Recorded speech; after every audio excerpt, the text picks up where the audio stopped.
C'est quoi avoir un edge? Deuxième partie.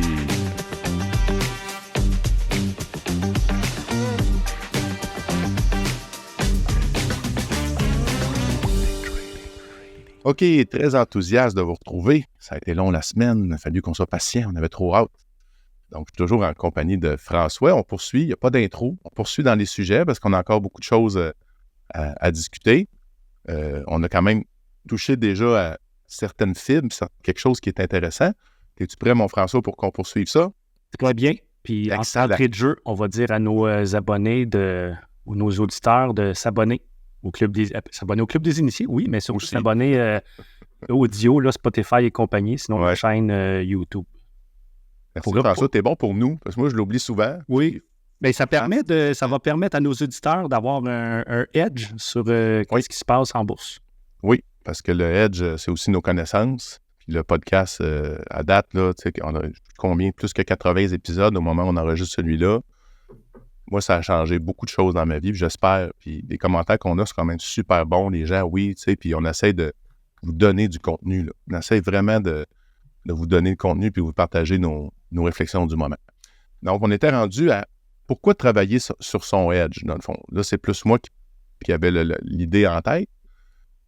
Non, c'est pas ça. Excusez-moi.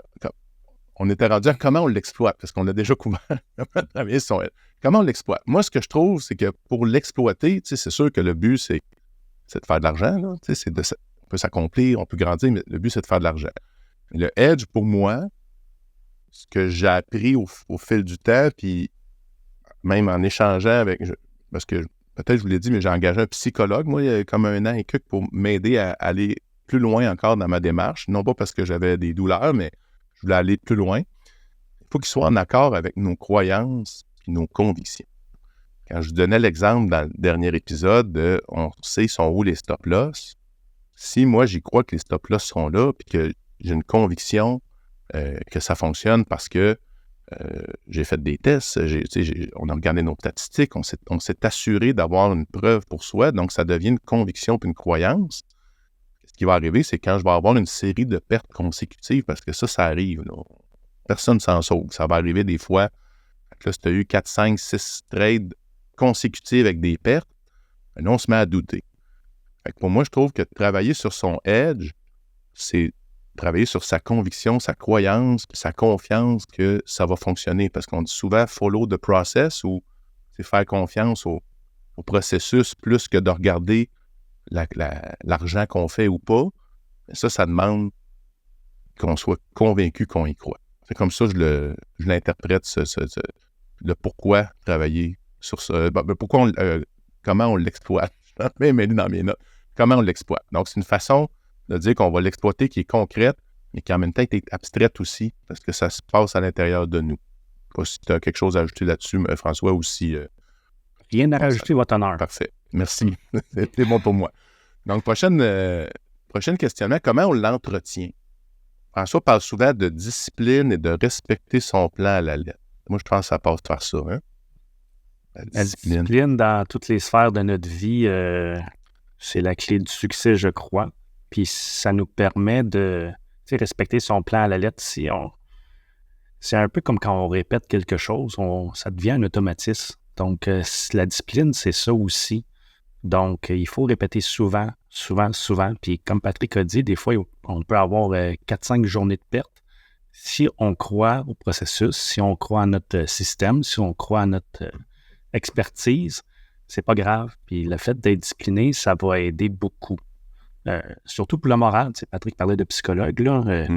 C'est transiger, investir, c'est comme un gros combat de boxe, là. On va recevoir plusieurs jabs, des fois des uppercuts. L'important, c'est de se rendre jusqu'au round 12 puis essayer de gagner. Mais ça, sans discipline puis sans respecter son plan, ça ne fonctionnera pas. Ça fait du sens. Là, quand tu parles de discipline, on peut porter un regard chacun en dedans de nous. Est-ce que vous êtes des personnes disciplinées? Moi, je me suis toujours considéré quelqu'un de plus discipliné que la moyenne.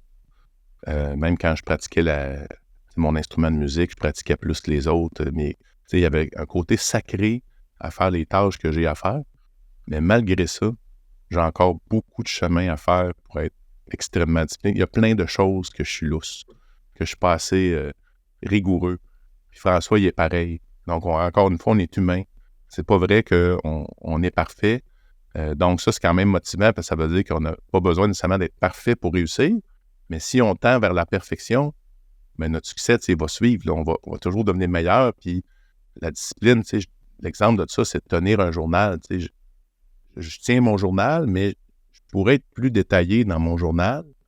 Si j'avais été extrêmement rigoureux et détaillé dans mon journal depuis que je trade, depuis le jour 1, j'aurais des informations qui seraient tellement précieuses que je n'ai pas aujourd'hui parce que j'ai manqué de rigueur et de discipline. C'est le but de toutes nos interventions. Ouais. Hein? C'est le but du Club des Initiés, c'est le but du podcast des trading, c'est le but des interventions de Patrick, presque expert en Forex, c'est de nous instruire puis pour avoir beaucoup d'informations qu'on aurait aimé avoir quand on a commencé. Exact. Donc, tout le monde qui nous écoute, je pense, puis je ne veux pas dire qu'on est les meilleurs, on est quand même bon dans qu'est-ce qu'on fait. Je vous le dis, ça vous donne un certain edge sur plusieurs choses. Vous allez le réaliser plus tard. Oui. Ça, j'en suis convaincu. C'est ma conviction. Oui. Ça marche bien dans ce qu'on vient de dire. OK, prochaine question. Est-ce qu'un edge aujourd'hui peut disparaître dans le futur? Colin, c'est là qu'on sort les anecdotes. Oui, effectivement. Effectivement, les edges peuvent disparaître. Le marché s'adapte aussi. Quand j'étais sur le parquet de la bourse, je transigeais à la corbeille, à la criée, avec les signes puis les papiers dans les airs, crayons. On avait un certain edge quand on voyait, puis c'est un peu qu'est-ce qu'on peut voir aujourd'hui, côté électronique, quand on parle les escaliers qui montent, puis on essaye d'acheter dans un creux, puis ça remonte, ça fait des escaliers. Sur le parquet, notre edge, un edge qu'on avait, c'est quand le téléphone sonnait. C'était un client, puis là, il achetait une grosse commande. Le premier coup, on ne le sait pas. Mais là, mettons, à 9 h, il achète. À 10 h, il achète. À 11 h, il achète. Mais là, on le sait qu'à midi, quand on voyait le téléphone sonner du client, puis à 1 h, on le savait que c'était le même client, puis il venait racheter probablement la même quantité. Un peu faire comme le DCA. On en parle souvent, l'exemple, dollar cost averaging. Au lieu d'acheter une fois par mois, des fois, il y a des gros clients qui achetaient une fois à l'heure. Donc, on avait un certain edge. Fait qu'est-ce qu'on faisait? Mettons 2 minutes avant que le téléphone, on pense qu'il va sonner. Il ne sonnait pas tout le temps, mais quand on voit que les patterns reviennent 2 minutes avant, bien, on achetait des produits que le client voulait acheter. Quand le téléphone sonnait, bien, ça avait déjà monté un petit peu. Des fois, on se battait juste pour faire une scène ou deux, mais sur des grosses quantités. Donc, quand le téléphone sonnait, puis l'acheteur achetait, mais il achetait à un prix un petit peu plus cher que nous, on avait acheté toutes les quantités avant. Donc, ça, c'était un certain edge. Sinon, un autre edge qu'on regardait les autres traders, tu regardais tel trader, quand il fait cette action-là, ben, c'est parce que tu sais qu'il y a un plan en tête. Tu joues aux échecs beaucoup plus encore qu'aujourd'hui. Là. C'est drôle, les échecs, c'était quand même populaire quand j'étais sur le parquet. C'était peut-être une façon de développer notre instinct. Mais oui, comme moi, j'avais mon mentor, il y avait c'était le plus gros négociateur sur le parquet. Puis des fois, il prenait des positions. Puis moi, j'essayais de faire comme du copier-coller. J'essayais de... Copy trading. J'essayais de faire du copy trading, mais ça ne marche jamais, du copy trading. Donc, c'est pas que ça marche jamais, mais bref, j'essayais de voir les patterns, j'essayais de voir qu'est-ce qu'il faisait. Puis à la fin, au début de la journée, il partait tout le temps flat. Puis à la fin, au début de la journée, il commençait la journée, mettons, flat, pas de position. Puis là, il montait sa position, puis le lendemain, il essayait de faire la même affaire. Donc, tu sais, j'essayais de voir. Puis là, à chaque fois qu'il arrivait dans la corbeille, puis il avait fait 1 ou 2 opérations, j'essayais de voir qu'est-ce qu'il avait fait les autres journées précédentes. Puis ça me donnait un certain edge, peut-être pas nécessairement sur le marché, mais des fois, il faut se fier aux négociateurs plus expérimentés. Mm-hmm.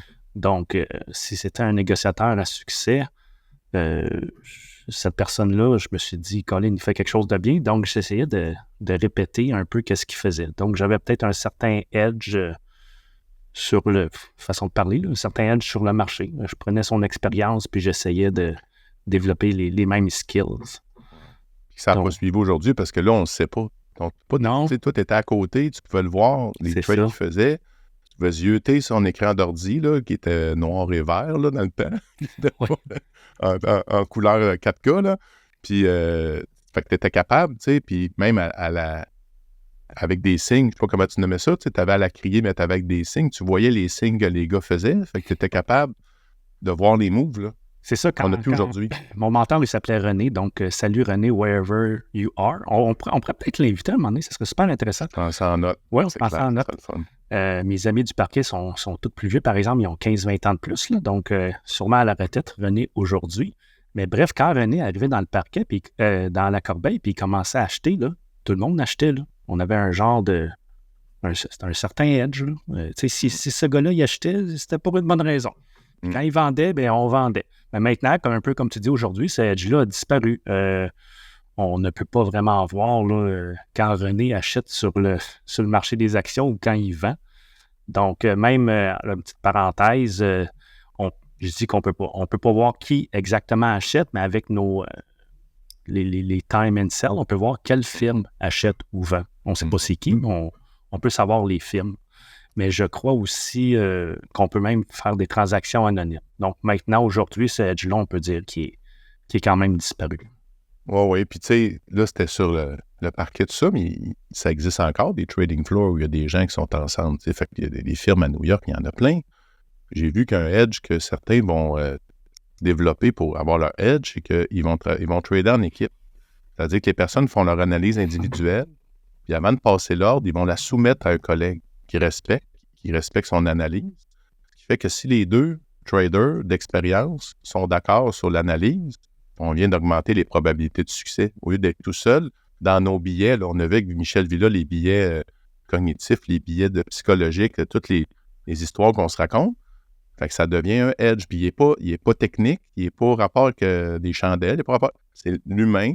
Tu as un deuxième avis de quelqu'un. Idéalement, moi, ce que j'aimerais, c'est quelqu'un de plus haut que moi. Donc, si je monte mon analyse à François, je viens d'augmenter mes chances. Mais ça peut être sournois aussi parce que on a d'autres visions. Ça ne veut pas dire que la trade va être bonne ou pas bonne. Mais je trouve que c'est une belle façon de développer un edge quand tu es sur un trading floor avec d'autres gens, là. Oui, puis à plus petite échelle, là, les différents groupes boursiers qui existent là, sur Facebook, là, dont notre groupe, quelqu'un qui, des fois, il dit « Ah, mais qu'est-ce que vous pensez de ça? » C'est jamais des recommandations d'achat ou de vente qu'on fait. Mais des fois, j'ai vu du monde qui ont évité d'acheter un titre parce que, finalement, la majorité disait que c'était peut-être pas nécessairement bon. Puis c'est la majorité. On n'est pas tous des experts, mais quand même, quand il y a une grande probabilité de personnes, quand il y a un grand nombre de personnes qui disent surtout pour les penny stocks, ils disent « Je ne sais pas, tu devrais peut-être ». Finalement, la personne, elle passe, puis elle dit « OK, ben je vais attendre ou je vais... » Puis finalement, des fois, ils nous reviennent là, un mois après, finalement, puis on regarde le titre chuter, il n'a pas fait d'argent, mais il n'a pas perdu. Là. Exact. Donc, c'est d'avoir une façon de... Fait, tu l'as dit d'entrée de jeu, là, l'important, c'est, on le dit souvent, préserver le capital, c'est le nerf de la guerre. Là. C'est correct de ne pas en faire, mais le plus important, je pense, c'est de ne pas en perdre. Là. Exact. Donc, c'est faire partie des différents groupes boursiers qui existent sur Internet. Je vous recommande fortement le groupe des trading. Mais bref, il y a différents groupes boursiers. Ça nous permet d'avoir... Il y a des groupes boursiers pour Forex, il y a des groupes boursiers de stock, il y a des groupes boursiers d'options. Ça nous permet d'avoir un certain edge de faire partie de ces groupes-là. Oui, très, très, très bonne idée. Donc là, ce qu'on va faire, c'est que... avant d'aller là... Moi, là, tu as parlé tantôt la différence entre un hedge et ce hedging ou du hedging. Oui. Le hedge n'a pas de H, le hedge avec un H. C'est quoi la différence? Ben, le hedging avec le H, il faut sortir notre accent québécois en anglais. Le hedging avec le H, c'est tout simplement faire une contrepartie d'une autre transaction. Exemple, présentement, les marchés poussent fortement à la hausse. Il y a beaucoup de monde qui ont peur pour un crash boursier ou une correction. Se hedger avec le H, c'est de faire une transaction pour protéger nos investissements, tout simplement. Donc, il existe plusieurs stratégies. Je peux en nommer peut-être juste une. Ouais. Si le marché monte, puis on est en position, puis on pense que le titre, on est en position sur Apple, on pense que Apple va chuter. Une façon de se protéger, c'est s'acheter comme une assurance baisse marché. Ça serait de s'acheter une option de vente. Donc, on ne rentre pas dans les détails, mais une option de vente, c'est comme s'acheter une assurance. Donc, si le marché chute, oui, on va perdre de l'argent avec notre titre qu'on possède, Apple, mais on va faire de l'argent avec notre assurance de vente, notre put en anglais, comme on dit. Donc, c'est une façon de se hedger avec le H. Donc, dans le fond, se hedger avec le H, c'est se protéger de nos positions actuelles. C'est ça. Des fois, on peut voir en Forex, les personnes vont prendre l'exemple. C'est pas tous les courtiers qui le permettent, mais vont prendre la même position qui était au long, vont prendre la même position au court, temporairement, pendant un certain temps, en espérant attendre que le marché se positionne où il voudrait sortir. Fait que là, il n'y a plus de perte, il n'y a plus de gain. C'est des vases communicants, là. Si on fait 100 $, on perd 100 $ de l'autre côté. Là. C'est ça. C'est juste, tu mets ça sur pause. Moi, je ne suis pas un pratiquant vraiment de ça, mais il y a des gens qui pratiquent ça, là, qui ont développé cette expertise-là. Donc, en se hedgeant avec un H, on développe un hedge, pas de H.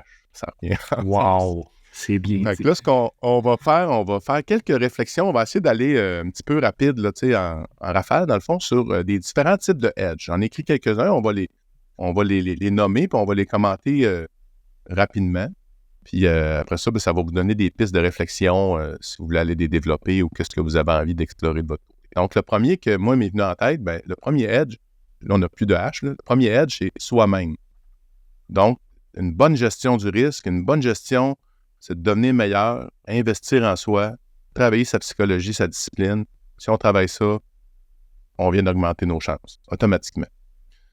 Et la psychologie. Là, j'avais mis le deuxième point, je le mets en même temps. Donc, apprendre les billets de psychologie, lire le livre de Michel Villa, lire tout ce qu'on est capable, d'écouter des vidéos sur comment ça marche le cerveau humain pour apprendre à reconnaître nos patterns quand on n'est pas dedans et qu'on ne voit plus clair. Ça serait mon premier. Ensuite de ça, puis tu me commandes quand tu veux, François. Là, ton premier point, là, soi-même, se connaître, ça résume tout. Ouais. Si tu te connais, je pense que tu as un gros edge sur beaucoup d'affaires. Exact.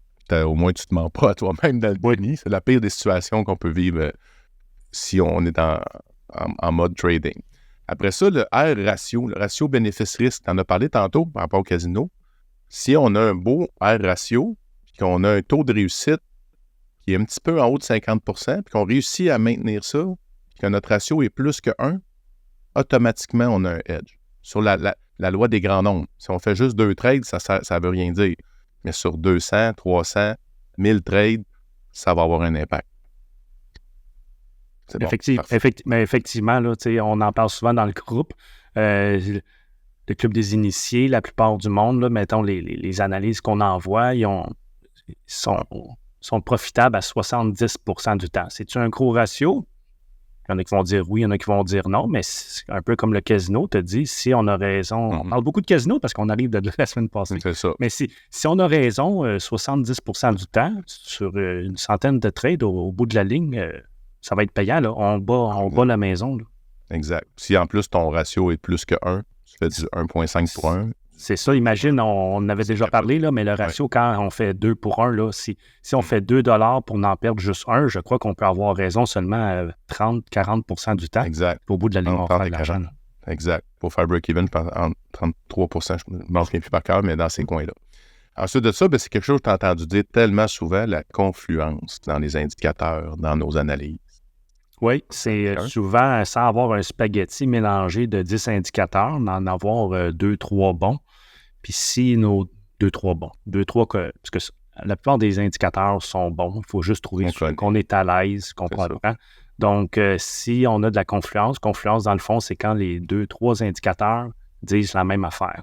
On met les chances de notre côté. On a un certain edge, sans H. C'est ça. Ça reste des probabilités. La prochaine, qui s'est rajoutée, vous avez peut-être entendu l'épisode qu'on a eu dans le passé. Si ce n'est pas le cas, allez l'écouter, c'est vraiment intéressant. Les fameuses saisonnalités. Crains-moi pas. Oui, saisonnalité. Dans le fond, les saisonnalités, on résume ça, c'est essayer de trouver une statistique entre 2 dates que le titre monte, exemple, 80-90 % du temps. Donc, on en parle souvent.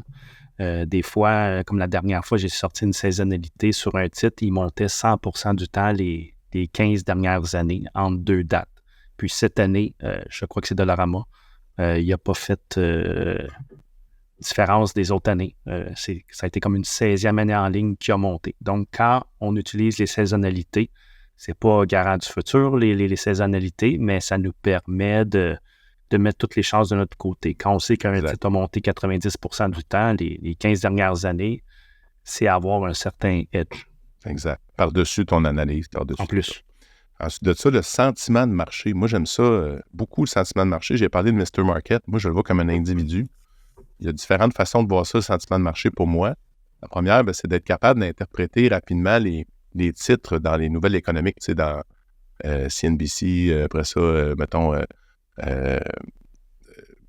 Investing, bon, des blancs.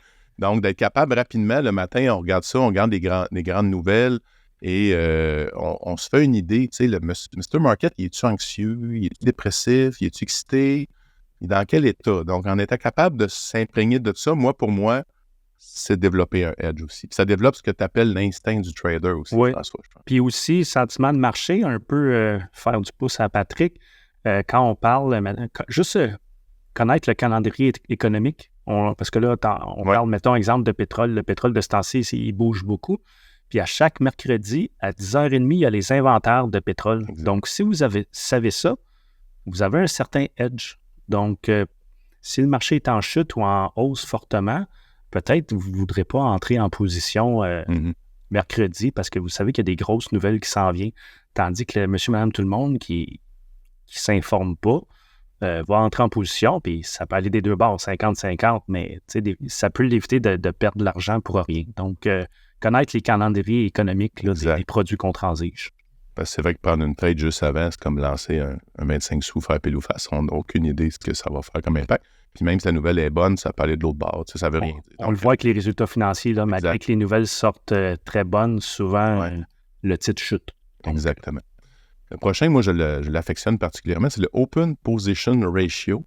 Donc ça, en résumé, c'est que les courtiers, moi, je l'utilise beaucoup dans le Forex. Les courtiers sont obligés de mettre sur leur site web les pourcentages de traders chez eux qui sont longs et courts. Donc, moi, je suis capable de savoir, mettons, Euro-USD, puis là, je le fais avec plusieurs courtiers, là, donc j'ai un outil pour ça, bien évidemment. Mais je suis capable de savoir si les gens, en général, sont plus longs. Quand on se retrouve dans une situation où il y a 85%, par exemple, des gens qui sont longs, bien, on sait que l'écrasante majorité des traders se trompent puis ils ne sont pas dedans. Puis là, c'est particulier parce que quand je vois ça, je vais aller voir la charte sur le graphique. Mettons que l'écrasante majorité des gens sont longs, la charte, le graphique descend. Souvent. C'est comme l'inverse de ce qui se passe. Donc, moi, je m'en sers comme étant un contrarien. Je ne sais pas si on dit en français ou contrarian. Être à l'envers des autres, ça me donne un indice de plus quand je fais mes trades. Ça serait vraiment le résumé, mais j'aime ça faire ça, puis c'est dans mes convictions, j'y crois. Fait que je l'utilise, tout simplement. Ça fait une confiance de plus. De plus, c'est ça. Je ne me base pas juste là-dessus, mais c'est une confiance de plus. Après ça, la grande tendance. Ça, trend is your friend. Si tu ne suis pas la tendance, tu viens de diminuer. Il y en a qui sont contre-tendance, qui vont trader.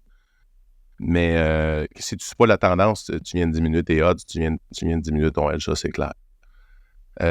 Donc, là, j'avais son edge en tendance baissière. Tu sais, quand on est en tendance baissière, là, le edge, moi, que je vois, c'est qu'il faut avoir appris à faire des ventes à découvert. Si on ne l'a jamais fait, on gère ça comment, là? Effectivement, quand on est en correction ou en bear market, en marché baissier, quand il y a une correction de 10% ou 20% du sommet, on tombe en correction. Donc, de bien savoir transiger à la baisse, c'est un edge de plus. Exact.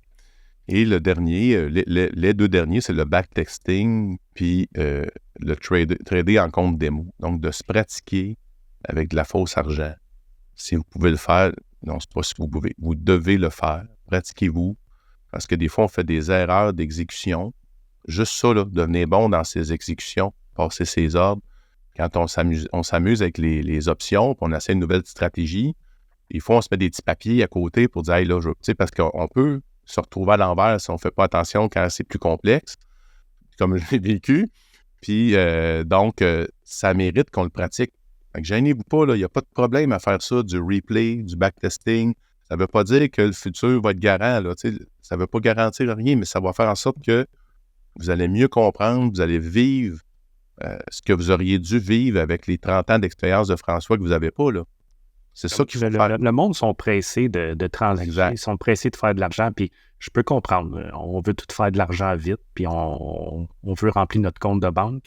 Mais le marché, il était là, il y a 100 ans, puis il va être là les 100 prochaines années. Exact. Donc, trader en démo, là, je comprends, les gens ne veulent pas le faire pendant 1 an, mais on se laisse une chance, let's go, on le fait pendant 1 mois. Puis ça nous permet je le répète souvent, même en démo ou en réel, quand on transige, on regarde des graphiques, ça développe notre cerveau à regarder des graphiques puis voir des patterns. Donc, même si vous dites, moi, je veux juste commencer à transiger dans 1 an, mais je m'intéresse à ça, bien, let's go, là. Le trading démo, c'est gratuit. Donc, vous allez avoir un certain edge quand ça va être le temps de le faire pour de vrai. Vous allez avoir développé certaines aptitudes malgré tout, même si c'est de l'argent fictif. Oui. Puis même, j'irais plus loin que ça. Moi, je m'impose une rigueur, une discipline. Quand j'ai une nouvelle stratégie, je la backteste. Des fois, c'est pas toujours évident, mais je la backteste le plus possible.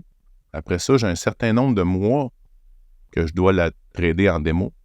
Avant de commencer à mettre des positions, il faut que j'aie déjà une preuve que je suis rentable avant de commencer à mettre une scène là-dedans. C'est ça, on en a parlé en Floride, tu sais. Patrick, il teste quelque chose, puis ça a l'air concluant, puis j'ai dit, let's go, vas-y, paye sur le piton. Il dit, non, moi, c'est... Il me reste encore 1 mois et demi, il me reste encore... C'est ma rigueur, parce que si je me plante puis je ne l'ai pas respecté, c'est de ma faute en tabarouette. C'est ça. Si je me plante, j'ai respecté mon plan, ben c'est la vie. Ça fait partie de la... Tu sais, il y a un facteur chance pareil là-dedans. Fait que prendre la responsabilité de son succès, ça veut dire respecter sa méthode qu'on s'est mis en place de sécurité. Puis j'aime bien ton 3 mois. Tu sais, 1 an, c'est peut-être long, le démo. 1 mois, c'est peut-être court, là, parce qu'après 1 mois, il peut s'en passer des... Tu sais, si on est juste dans un bull market pendant 1 mois, mais tu sais, 3 mois, je pense que 3 mois, on a quand même vu... on va avoir vu des montées, des baissées, on va avoir passé à travers des nouvelles, des résultats financiers. Je pense que j'aime bien ton 3 mois. Faire du démo 3 mois, je pense qu'on couvre beaucoup de possibilités. Puis là, tu l'as dit, le but, c'est de vivre les situations poches. Ouais. Situation, à un moment donné, il y a une mauvaise nouvelle, puis là, le titre, il fait pouf, un gros gap par en bas. J'en ai vécu dans mon compte démo. Puis là, je suis super calme, même pas de stress. Puis regarde, OK, le plan, c'était ça. Là, je vais mettre en application mon plan de secours, mettons, là, le damage control, là. Le contrôle des dommages. Puis c'est super instructif. Puis on en a fait une, à un moment donné, on a parlé de Microsoft la semaine passée, tu sais, puis je l'ai passé, tu sais.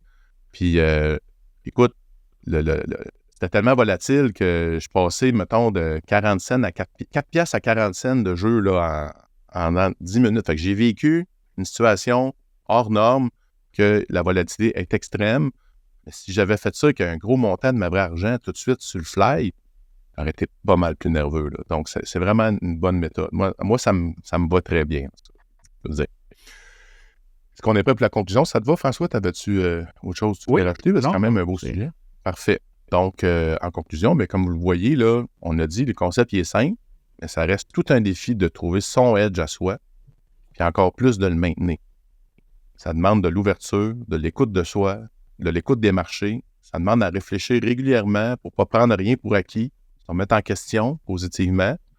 En bref, c'est une relation à long terme à entretenir de façon proactive, la relation de soi-même envers son edge. Je vous souhaite de le trouver.